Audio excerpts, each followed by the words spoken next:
Hello viewers, we'll be going over the Nasdaq ETF ticker symbol QQQ.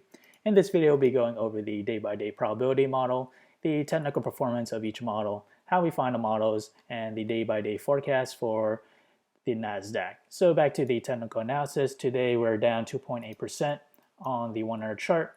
We are near oversold RSI. We are now negative in the 1 hour MACD. As for the 4 hour chart, we are approaching to negative MACD and we're nowhere near oversold RSI. As for the daily chart, at the moment we start to see a slight divergence on the daily MACD and we are resting on the 9-day moving average, this blue line. If we do break below that support, immediate support, the next support level that I see is the 18-day moving average, and that coincides with the 100-day moving average, this orange line, at around the price of $209.80, and that also marked as our previous support level back in April 14 all the way to April 23rd. As for resistance, if we do manage to reverse and head up higher, the next resistance that I see is around the price of $219.70. That also coincides with previous resistance that dated back to March 3rd. So that will be our first immediate resistance if we head up higher. And that price movement to the upside is roughly around 2.9% to the upside.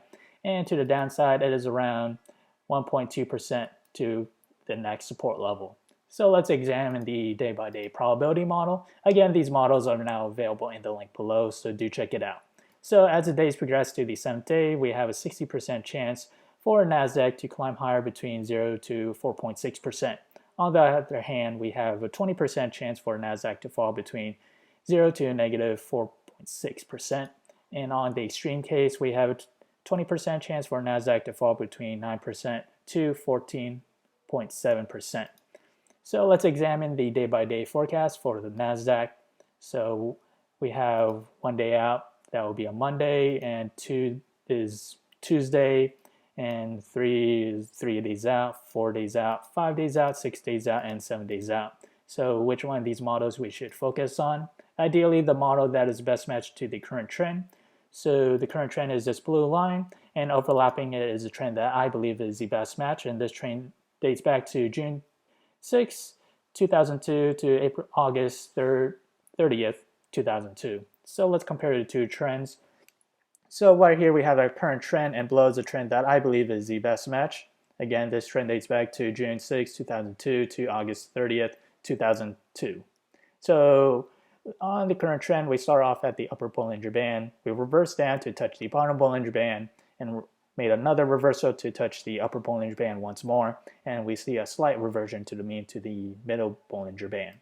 So now the trend in question, we start off at the upper Bollinger Band, and then we proceeded to grind lower along the bottom Bollinger Band, and then we reverse to touch the upper Bollinger Band and see a slight reversion to the mean or the middle Bollinger Band.